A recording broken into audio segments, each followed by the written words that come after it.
The blackness of space near the planet called Lyris 3 wasn't quiet. It was filled with the frantic shouts of data streams and the screams of dying engines. The consensus science vessel, Chrysalis, tumbled slowly, a gash glowing red-hot along its side. On the main viewing screen, the blue-green world below was being erased, not with fire, but with a spreading blot of perfect stillness. Sumin, the ship's young xenobiologist, pressed her hands against the cool surface of the console. Her 3 hearts beat a painful rhythm against her ribs. She watched as the cities of Lyris 3 didn't explode. They just faded. First, the lights went out. Then the outlines of the buildings blurred.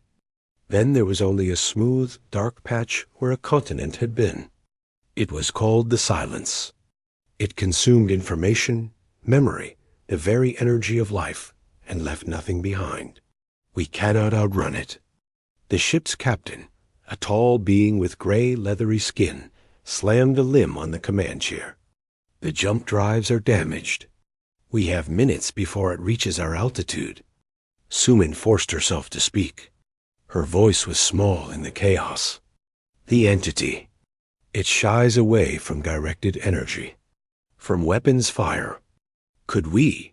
It ignores attacks. It absorbs them. The captain cried. His large eyes scanned the star map, a desperate hunt for a sliver of safety.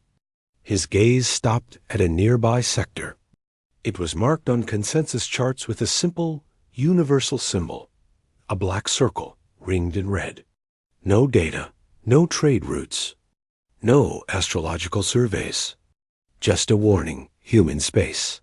The humans, the captain whispered, a terrible hope dawning in his voice. Their border is close.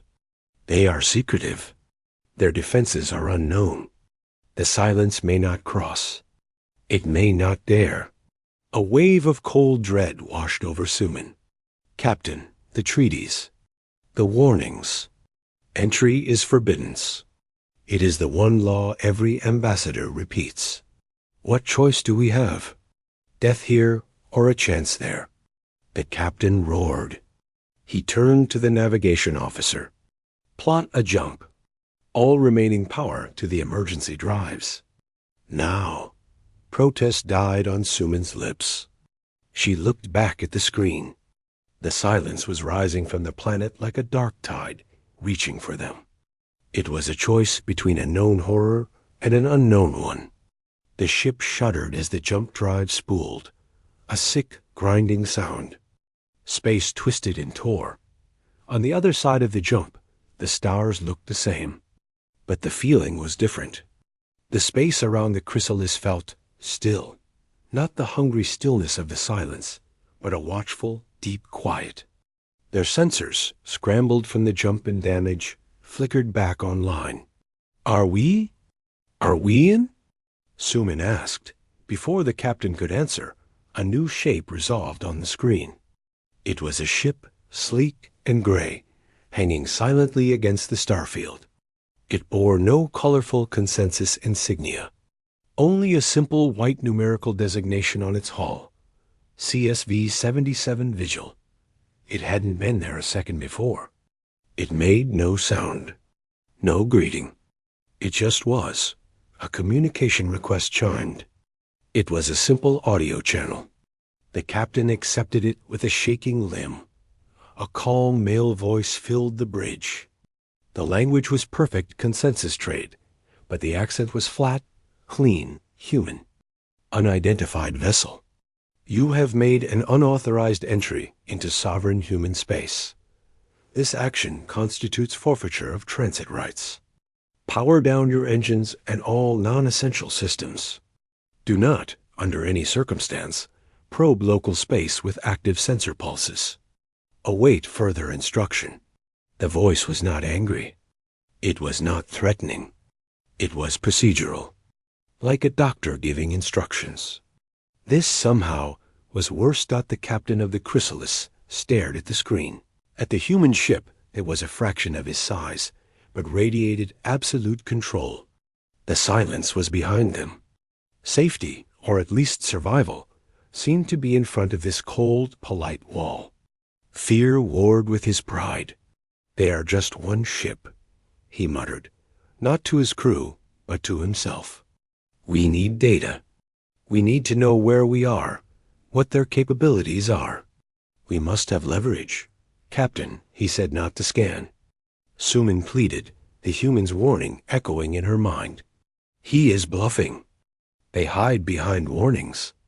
I will not be a passive prisoner," the captain declared. He turned to the sensor officer. "Initiate a full active diagnostic scan of the local area. I want power signatures, gravitational anomalies, everything." "Captain, no." The officer, terrified, obeyed. A powerful pulse of sensor energy erupted from the chrysalis, washing over the human ship and spreading out into the space around them. On the bridge of the Vigil, Captain Jin watched the tactical display. The alien ship's sensor bloom lit up his screen like a small, foolish sun. He let out a long, slow breath through his nose. Next to him, Commander Taiyo, a man with a face like carved stone, didn't even blink. "They scanned," Taiyo said. His voice as hard as his expression. "They're scared," Jin replied, his fingers hovering over his console. "They just ran from the archiver. They don't understand." "The protocol doesn't require understanding," Taiyo said, turning his head to look at Jin. "It requires compliance." They did not comply. On the main viewer, the image of the alien ship, the chrysalis, was replaced by a single line of text, glowing red against the black. "Containment protocol initiated. Standby. Jin tapped a single key. "Initiate." Aboard the chrysalis, every single screen went dark. The lights died, plunging the bridge into emergency red gloom. The constant, low hum of the life support system stuttered and fell silent, replaced by an eerie, absolute quiet. The viewports, which had shown the stars and the human ship, now shimmered with a faint, honey-colored light. A gentle, uniform glow encased the entire ship. "What is this? What have they done?" The captain whispered, his bravado gone. Suman checked her console. It was dead. Not powered off, but dead. The quarantine field, she realized. It wasn't a weapon. It was a perfect, energy-dampening barrier. They were in a bottle. A very comfortable, very silent bottle. A new message appeared, this time on a small, hard-wired backup screen. It was text only, from the human ship.csv Vigil to Chrysalis. "The field is for your safety. Do not attempt to breach it. Do not use energy-based tools against it. You have triggered an automated response. Await further instructions. The journey out is no longer an option." Suman read the words, her blood running cold. The journey out is no longer an option. The human on the comms had said entering was a forfeit. She hadn't understood. Now, floating in the dark, silent heart of the glowing field, she began to. On the Vigil, Jin watched the contained alien ship. The quarantine field pulsed softly, a perfect sphere of amber light. "Protocol is clear," Commander Taiyo said, standing up. "They are now a contamination risk. We observe. We wait for the cleanup order." Jin didn't answer. He just watched the chrysalis, thinking of the terror that must be inside, the terror that had driven them to break the one rule every species in the galaxy knew.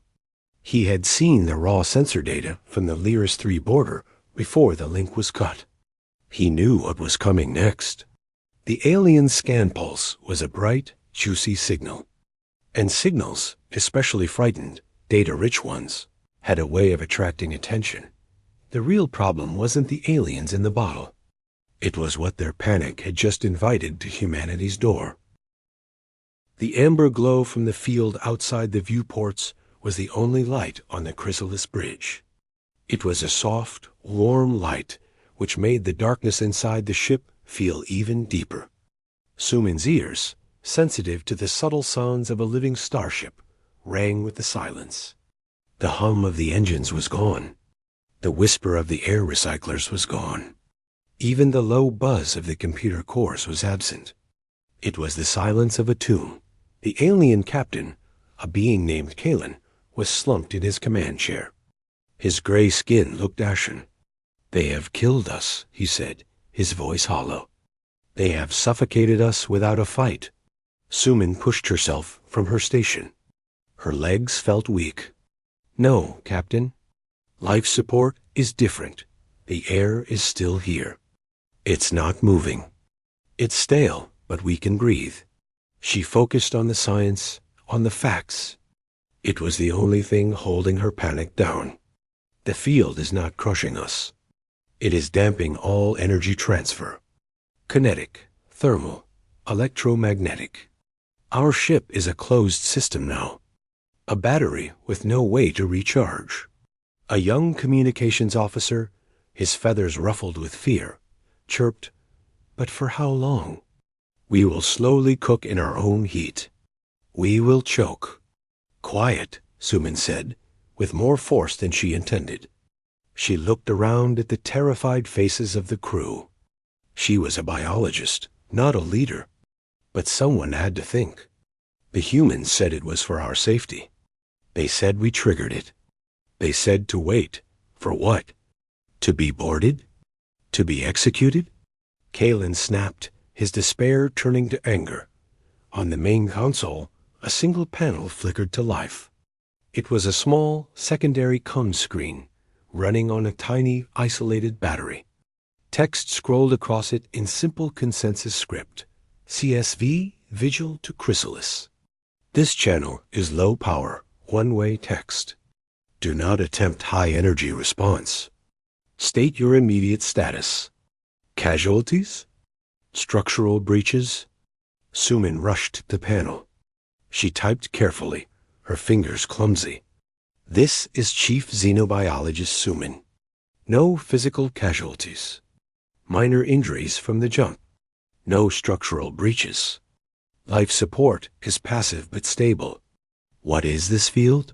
What is your intention? The reply came after a short pause. The field is a quarantine dampening barrier. It prevents energy signature leakage. It is non-harmonic and will not collapse. Your scan pulse was a catalyst. Our intention is containment. You are contained. Contained from what? Suman typed back, frustration rising. The pause was longer this time. From what follows you. And from endangering us. Stand by. On the bridge of the Vigil, the mood was tense but controlled. Commander Tai-Ho watched the data feeds from the quarantine field. Stable. Good. Their biosigns are spiked with fear, but holding. Jin sat at the comm station, looking at the text exchange on his screen. Hannah, the communications officer, stood beside him, her expression neutral. She was the one who had crafted the simple, clear messages. She's intelligent. She's asking the right questions, Jin said quietly. She's scared, Hannah replied. They all are. They have no context. That's the problem, Tai-Ho said, not turning from the main viewer. Their lack of context is the contamination. That ship is a vector of ignorance.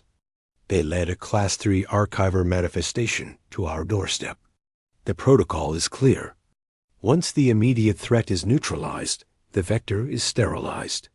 Jin's jaw tightened. Sterilized. That's a clean word for it, Commander. It is the necessary word, Captain, Tai-Ho said, finally looking at him. You know the history. You know why the border exists. It is not a suggestion. It is a sanitary cordon. They broke it. They unleashed an active scan inside the cordon. The penalty is not about punishment. It is about public health. Jin knew the history.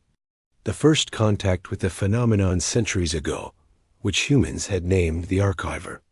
The realization that it fed on coherent information, on the energy of conscious thought and complex systems. The painful decision to wall off human space, to lace its boundaries with a neutralizing countersignature, a kind of static that poisoned the archiver's food. Humanity became the keepers of a galactic quarantine, seen by others as reclusive and paranoid. The one absolute law: nothing enters without permission, in a full decontamination cycle. The penalty for breaking the seal was permanent containment. "The archiver is coming," Hannah said softly, pointing to a long-range sensor feed. The data was fuzzy, obscured by the human countersignatures at the border, but a distinct pattern of signal death was approaching, drawn to the scan pulse like a moth. "It will reach the border in approximately 3 hours." Tai-Ho nodded. "Then we will see if the fence holds. And we will see if our guests in the bottle can be quiet." Back inside the chrysalis, a slow, terrible understanding was dawning on Sumin. She had been reviewing the last readings from Lyris 3 before the jump, the little data her personal scanner had cached. The silence didn't just destroy. It consumed. Energy signatures vanished first. Communication bands. Then power grids. It wasn't an explosion. It was a harvesting. The human's words echoed. "Your scan pulse was a catalyst. What if?" She said aloud, making the crew turn to her. "What if the silence? What if it's attracted to signals? To active energy? Our scan from Lyris 3, it drew it to the planet. Our jump signature led it to the edge of their space. And our active scan here, it was like ringing a bell." Kalen stared at her. "So this field, it is hiding us?" "Not just us," Suman said, her mind racing. "It's stopping us from sending out any more. Food."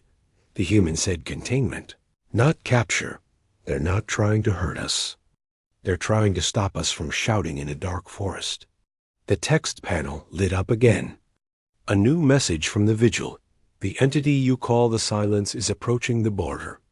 It has detected your scan pulse. The quarantine field is your only protection. Do not interfere. Do not attempt communication with the entity. Observe only." A window of data opened below the text. It was a passive visual feed, showing the starfield at the edge of human space. The crew of the chrysalis gathered around the small screen, their fear now mixed with a dreadful curiosity. For a long time, nothing happened.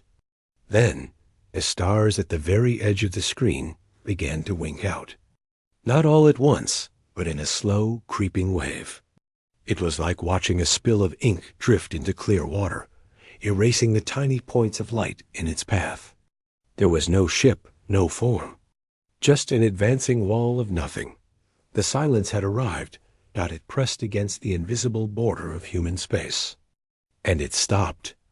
Tendrils of void reached forward, and where they touched the human boundary, a faint, shimmering distortion appeared in space, a hexagonal pattern of light, flickering for a moment before the tendril recoiled, as if burned.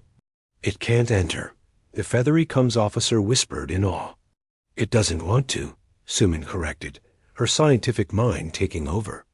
"Look, the human space. It's giving off something. A signal that repels it, or poisons it." She remembered the human's first warning. Do not probe local space. Their local space was fundamentally, chemically different. It was hostile to the entity.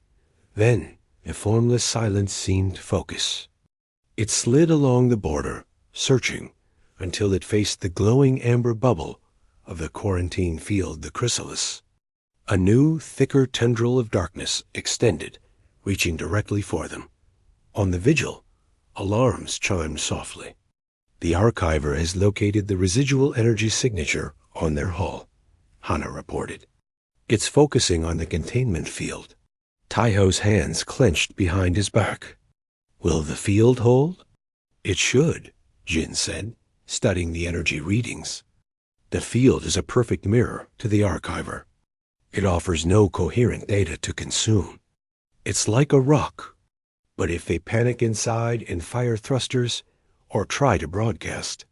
Inside the field, the crew watched as the tendril of nothingness made contact with the amber light. The field shimmered like a soap bubble touched by a finger, but it did not break. The dark tendril pressed, twisted, and then retreated. It tried again, from another angle. The same result. "It's looking for a way in," Kalen breathed. "It knows we are here. It can smell us." "Because we let it here," Suman said, the full weight of their mistake crashing down on her. They hadn't just broken a law. They had breached a biological containment zone. They were infected carriers, banging on the door of the only hospital that could treat them, and they had let the plague see the way in. She turned to the text panel. Her fingers trembled as she typed a new message to the silent humans watching from the darkness beyond the field. "What do we do?" The tendril of silence pressed against the quarantine field, a dark finger testing a glowing wall. Inside the chrysalis, the crew watched, holding their breath. Suman could feel a low vibration through the deck, a deep hum that came from the field itself as it resisted. It was the only sound in their dead ship. On the small text screen, a reply from the human ship Vigil finally appeared. It was not from the calm officer, Hana. The words were different. "You wait. You watch. You learn why the border exists." The message was signed Commander Taiho. The dark tendril withdrew. For a moment, hope flickered in Suman's chest. Then, the entire boundary of the silence, the vast wall of starless void, began to swell. It pushed against the invisible human border with a force that made space itself seem to bend. The shimmering hexagonal pattern of light, the human countersignature, became visible across a vast area. Like a net of energy straining under a heavy weight. "It's pushing," Kalen whispered. His earlier defiance gone, replaced by pure terror. On the bridge of the Vigil, the lights dimmed slightly as power was routed to the border grid. Jin watched the tactical display. The pressure readings were spiking. It's never tested the border like this before. It's never been this motivated. Taiho stood rigid. The scan pulse was too rich. "It's like blood in the water. It won't leave until it gets the source." He glanced at the feed, showing the chrysalis in its glowing bubble. The field cannot hold if the archiver focuses all its pressure on one point. It is a damping field, not a fortress wall. Hannah looked up from her station. The field integrity is at 87% and dropping. Concentrated pressure on the contact zone. If it falls, the archiver consumes the chrysalis and gains all the data within, Taiho finished, including their astrometric charts, their engine signatures, their biological records. A complete map of consensus space from a fresh source. It would be a disaster. He turned to Jin. "Options, Captain." Jin's mind raced. Standard protocol said to let the field fail. Let the archiver consume the contaminated vector, then reinforce the border. It was clean. It was logical. He looked at the text log, at the last message from the xenobiologist Suman. "What do we do?" He saw not an invader, but a scientist like him, who had stumbled into a nightmare. "The archiver is a predator," Jin said slowly. "It's focused on the prey it can sense." "The chrysalis, your point?" Taiho asked, his voice tight. "We need to offer it better prey," Jin said. "A distraction. Something with a more attractive signature." Taiho's eyes narrowed. "We cannot broadcast an active signal. That would be inviting it in." "Not a broadcast," Jin said, his fingers already moving across his console, calling up specifications. "A physical probe. We load it with a focused data core. Not random noise. Structured, rich information. Historical archives. Complex mathematical constructs. The kind of dense, coherent data it craves. We launch it away from the border, out into the void. A single loud shout. Then we detonate the probe's core with an energy pulse tuned to our border static. We don't just feed it. We poison the meal. There was a long silence. Hannah ran the calculations. The lure would need to be powerful. It would draw the archiver's full attention. If the poison doesn't work, or if it's delivered incorrectly, we would only make it stronger. It's a risk, Jin admitted. The safer option is to do nothing. Taiho stared at the screen, at the struggling quarantine field, and the hungry darkness beyond. Doing nothing was the protocol. It was the rule that had kept human space safe for centuries. He looked at the chrysalis, a ship of terrified beings who had made one very bad, very understandable mistake. He thought of the worlds behind them in consensus space, undefended, unaware. Make the probe, Taiho said, the words sounding strange in his own ears. Make it irresistible. And make the poison quick. We get one shot. Inside the quarantine field, the vibration was becoming a shudder. A fine mist of dust, shaken from the ceiling vents, hung in the still air. The amber light outside the viewports flickered. The field is failing, Suman said, her voice flat with acceptance. She had sent more pleas to the humans, but there were no more replies. They were on their own. She looked at her crew, their faces pale in the eerie light. I am sorry. This is my fault. I should have stopped the scan. No, Kalen said, surprising her. He looked old and tired. The fault was mine. My pride. My fear. He placed a three-fingered hand on the console. We led the monster to their door. They are protecting their home. I understand that now.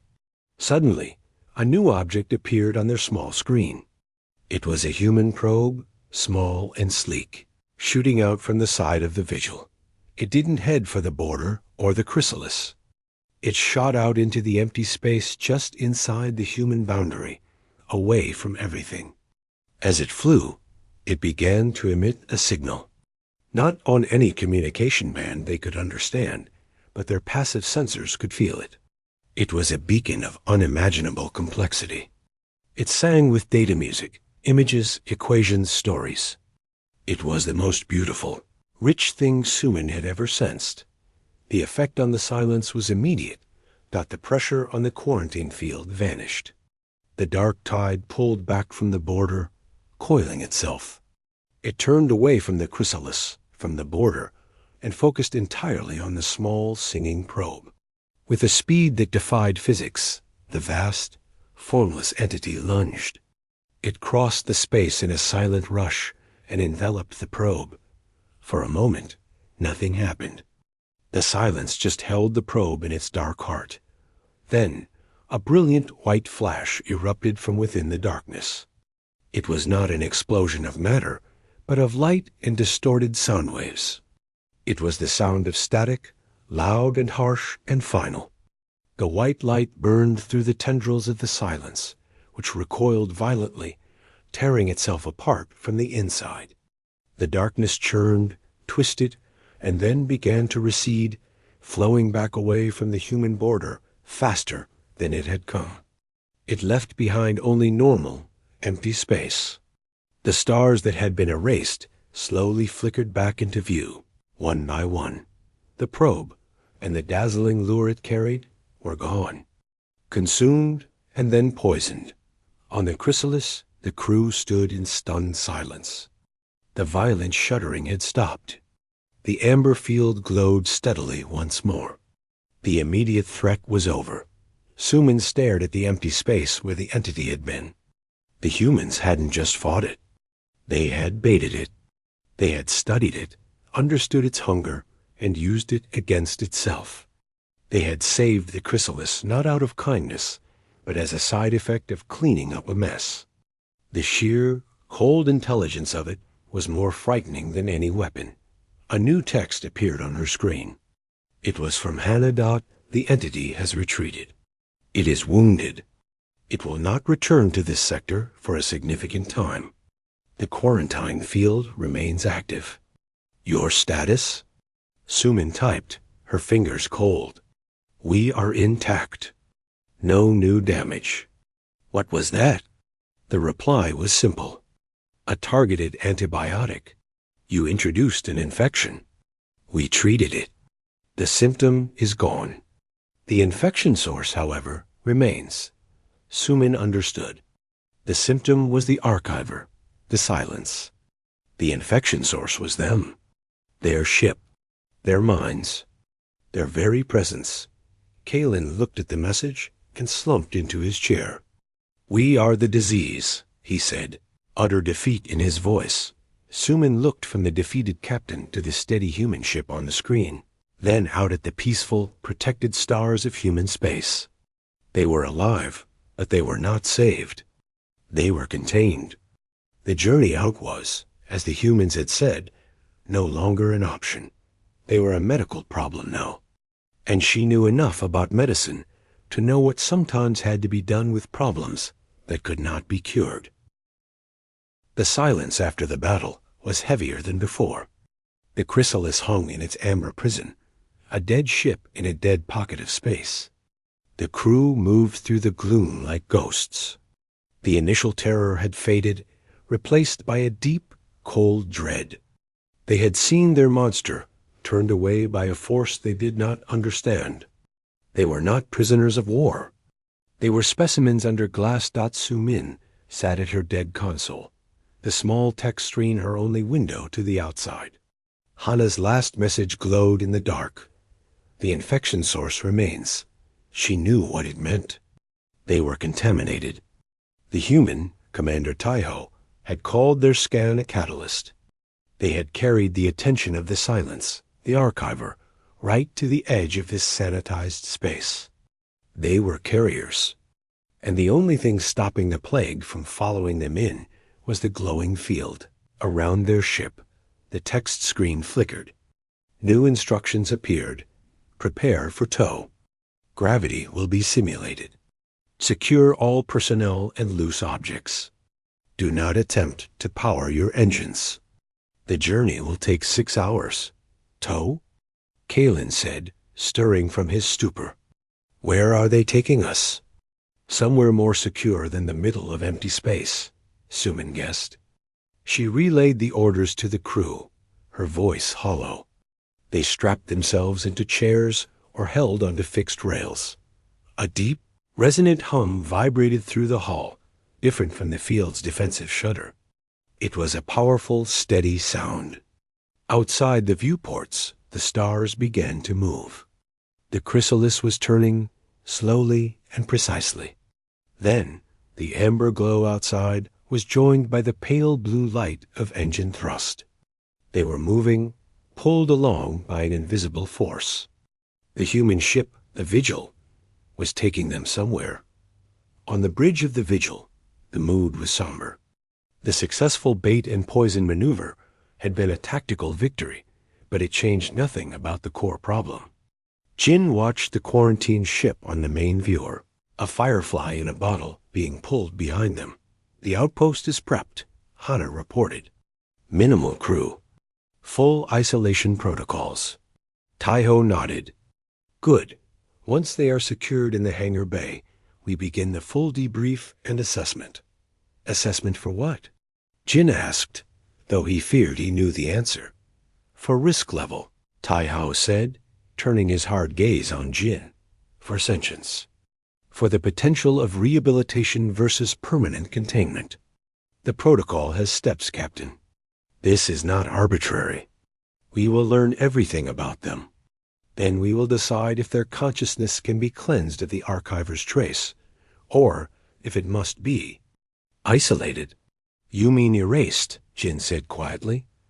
I mean contained, Taiho corrected, his voice like iron. The memory of that entity is in their minds now, Jin. The fear, the sensory data. That is a unique cognitive signature. If the archiver ever detected that signature again, broadcast from a mind, it would break through a dozen borders to get to it. We are not executioners. We are janitors. We clean up biohazards. Sometimes the hazard is on a surface. Sometimes it is in the core, Jin said nothing. He looked at the data packet Hana had prepared for the aliens. Simple facts. A history of the archiver. The reason for the border. It was a kindness, he told himself, to let them understand why this was happening. But it felt like the kindness of a doctor explaining an incurable diagnosis. The journey passed in silence for the chrysalis. They watched stars slide by, then the looming shape of a gray, rocky moon. It was barren, pockmarked with craters. No lights, no signs of life. A deep crater near the equator opened, revealing a dimly lit hangar bay. Their ship was pulled gently inside. The massive doors sealed behind them with a final, thunderous clang that echoed through the dead hull of the chrysalis. The amber quarantine field flickered and dissolved. For the first time in hours, the ship's systems chimed as emergency power automatically restored basic lighting and air circulation. The crew gasped, taking in deep breaths of the newly moving air, but their viewports showed no welcome. They were in a vast, empty hangar made of seamless gray metal. The only light came from strips on the distant walls. There were no other ships, no tools, no windows. At the far end, a single large airlock door cycled open. A human voice, amplified but calm, echoed through the hangar, speaking in perfect consensus trade. Crew of the vessel Chrysalis, you will exit your ship now. Bring no weapons. Bring no data storage devices. Wear your normal clothing. You will be scanned and directed. This is not a negotiation. Kalen looked at Suman. Do we go? Do we have a choice? She replied. They had no power, no weapons, no hope. They were in the heart of the human complex now. All they had left was their curiosity and their fear. One by one, they filed out of their ship and onto the cold hangar floor. The air was sterile, smelling of metal and filtered oxygen. Scanners mounted on the walls bathed them in soft blue light as they walked towards the open airlock. Beyond was a simple, clean room with a table and several chairs. A view screen dominated one wall. Standing beside the table was a single human woman in a plain gray uniform. She had short, dark hair and a calm face. It was Hannah. She gave a small, formal nod. Please sit. My name is Hannah. I am here to provide context. To answer your questions. Sumin, acting as their spokesperson, sat. The others remained standing behind her, nervous. What happens to us? Sumin asked. The question everyone was thinking. Hannah gestured to the screen. It lit up, showing images of stars being erased, similar to what they had seen at Lyris 3, but from different angles, different times.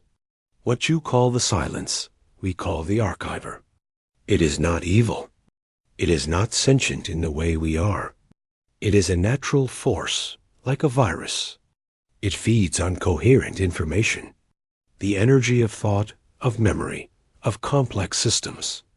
A planet's biosphere is a feast. A starship's computer core is a delicacy. The screen changed to show a map of the galaxy. Human space was a small, blinking region. A wave of red, representing the archiver, swept across the map, but it parted around the human sector, breaking against it like a wave on a rock. Centuries ago, we discovered how to generate a field, a signature, that makes information indigestible, poisonous to it. We laced our borders with this static.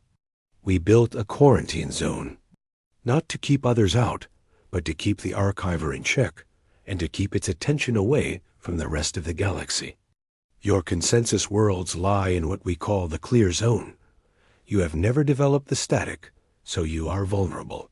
Sumin's mind raced, fitting the pieces together. Our scan pulse. It was coherent information. A loud signal in the clear zone. Exactly, Hannah said. You led it to Lyris 3. Then, in your panic, you jumped to our border and pulsed an even louder, richer scan inside our sterile area. You introduced a contaminated needle into a clean room. Your ship, your minds, now carry the unique cognitive resonance of having attracted the archiver. You are marked. Kalen stepped forward, his voice trembling. So you will kill us to remove the mark. Hannah looked at him, and for the first time, her calm expression softened with something that might have been pity. No, we are not murderers. But you cannot leave. The Zhongwei journey, our border warning mentions, is not a death sentence. It is a life sentence. The screen changed again. It showed a schematic of the moon base. It was large, self-sufficient. Gardens, living quarters, labs.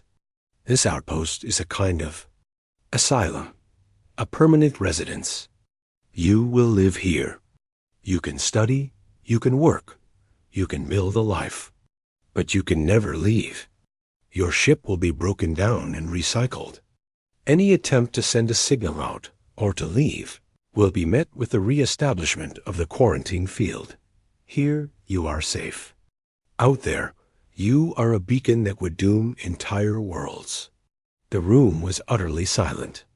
The truth was worse than execution. It was endless, polite, sterile captivity. They were being put in a very comfortable box forever. Sumin felt a crushing weight. But then, a spark of her scientific mind ignited. She looked at Hannah, at the clean walls, at the screens full of human knowledge about the archiver. You study it, Sumin said, not as a question, but as a realization. Hannah tilted her head. Pardon?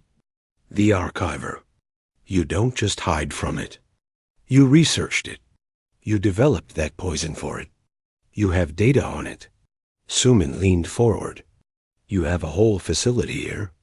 Not just a prison. A research outpost. You're trying to understand it. A very slight smile touched Hannah's lips. It was the first truly human expression Sumin had seen. This moon is a monitoring station, yes. Sumin looked around at her crew, then back at Hannah. The crushing weight shifted, just a little. It was not freedom, but it was not nothing. They were scientists. They had just witnessed the galaxy's greatest mystery firsthand. What if, Sumin said slowly, the infection source wanted to help study the disease? Hannah held her gaze for a long moment. The offer hung in the sterile air. It was not a promise of escape. It was a request for purpose. Behind her, on the screen, the image of the hungry, starless void lingered, a puzzle that had just become their life's work. The sterile room felt different after Sumin's question. The air seemed to hum with a new possibility.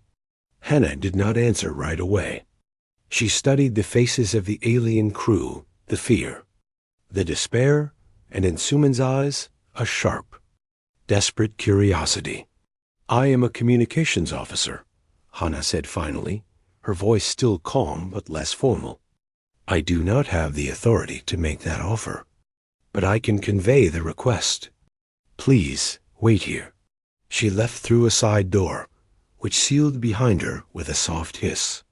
The crew of the Chrysalis stood in the quiet room, surrounded by screens showing the terrifying majesty of the archiver. The silence was heavy. Kalen turned to Sumin. Help them?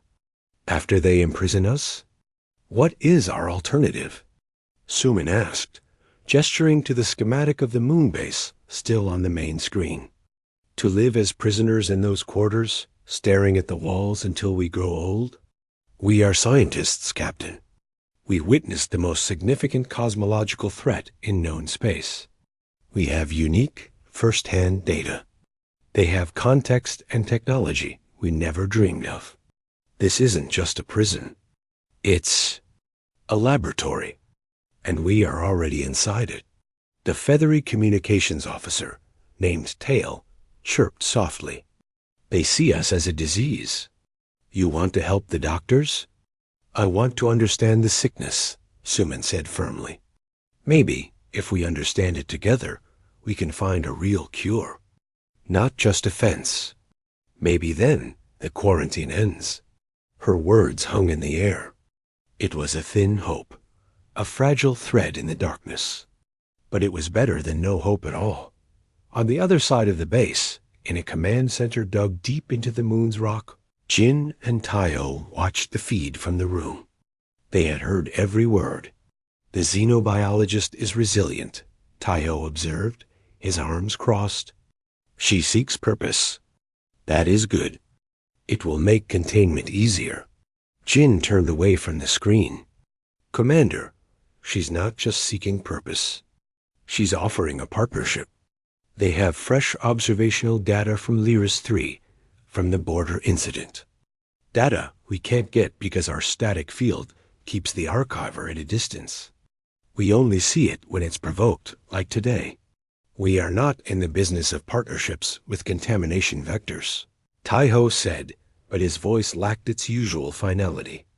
The bait and poison operation had been unorthodox, and it had worked. "With respect, sir, we are in the business of containment and study. They are now contained, permanently. Their knowledge, however, doesn't have to be." Jin pointed at the screen. "She called it a laboratory. She's right. This outpost is a lab, and we've just been handed a group of test subjects who are also trained researchers. Willing ones." Taihe was silent for a long time. He looked at the weary, determined face of the alien biologist on the monitor. He thought of the decades, the centuries, of lonely watchfulness. Humanity, the silent guardians, understood the archiver better than anyone, but their understanding had plateaued. They could only study it from behind their shield. "Bring her here," Taiho said at last. "Alone, we will talk." Suman was escorted by a silent guard through gray corridors. They entered a room with a wide window that looked out onto the barren moon surface and the starfield beyond. Two human men waited. She recognized the stern one from the text messages as Commander Taiho. The other, who looked weary but kind, was the one Hannah had called Captain Jin. "Chief Xenobiologist Suman," Taiho began. "You offered to help." "I did," Suman said, standing straight. "You have a unique problem. We have become part of it. Let us be part of the solution." "The solution is your permanent isolation," Taiho stated. "It is a solution," Suman countered, surprising herself with her boldness. "It manages the symptoms. It does not address the disease. You monitor it. You poison it when it comes too close. But you cannot truly study a predator without seeing it hunt. We have seen it hunt. We felt its attention. I have sensor logs, biological readings from Lyris 3 as it was consumed. Data you cannot get from behind your wall." Jin spoke, his tone more conversational. "And what would you want in return? Freedom is not on the table. You know that." Suman nodded. "I know. We know. We don't want the freedom to leave and endanger others. We want the freedom to work, to not be idle prisoners. Give us access to your non-classified archives on the archiver. Let us collaborate with your scientists. Let us turn this moon into a real research station, not just a jail. If we are a resource, use us." Taiho and Jin exchanged a look. It was a practical offer. It turned a liability into an asset. It also introduced risk, but a controlled one. "Your crew would agree to this?" Jin asked. "I believe they would. We are explorers. This," she gestured to the window, "at the vast, silent space beyond, is the ultimate exploration now." Taiho made his decision. "Very well. You will be assigned quarters in the residential sector. You will have supervised access to specified research modules. You will work under human supervision. Your ship will be deconstructed. Any violation of protocol, any attempt at unauthorized communication, will result in permanent individual sequestration. You will live the rest of your lives here, but you will live them with purpose. Do you accept these terms?" Suman didn't hesitate. "I accept." 1 standard year later, the moon, designated Outpost Theta, was still gray and barren from the outside. But inside, a new section hummed with activity. It was called the Joint Study Wing. Suman stood before a large schematic, not of the archiver, but of the energy patterns from the consensus world of Lyris 3. Beside her was a human, astrophysicist named Min. They had been working together for months. So the consumption isn't random, Min said, pointing at a waveform. It follows a mathematical pattern of information density. It starts with the most complex, coherent signals. Like a child eating the sweetest berries first, Suman agreed. She had learned so much. The humans weren't monsters. They were just burdened with a terrible secret, one they had carried alone for generations. She felt no hatred, only a shared sense of grim responsibility in the common room. Kalen was teaching a human engineer about consensus warp coil designs. Not for building, but to understand their energy signature better. Tail was working with Hana, helping to refine translation algorithms for archiver energy fluctuations. It was not freedom.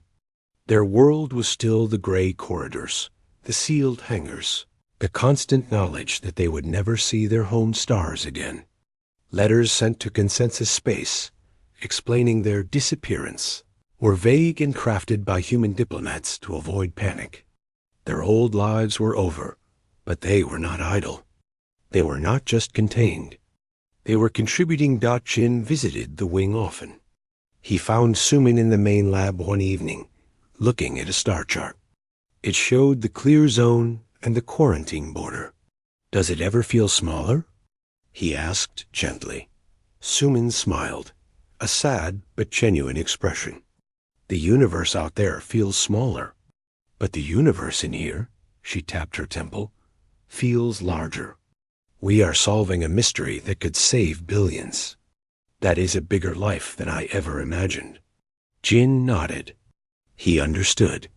The one-way journey had not ended at the border, or even in the hangar. It had continued here, into a new kind of existence. The warning remained true. No one enters human space uninvited, unless they want a one-way journey. They had arrived as terrified trespassers, vectors of a cosmic plague. Now they were something else. They were the newest keepers of the cage, studying the monster from within its shadow, working alongside their once captors. They had traded the journey home for a journey into the heart of the galaxy's greatest dark. And in that dark, they had found not just a prison, but a purpose. The journey out was impossible, but the journey forward, together, had just begun.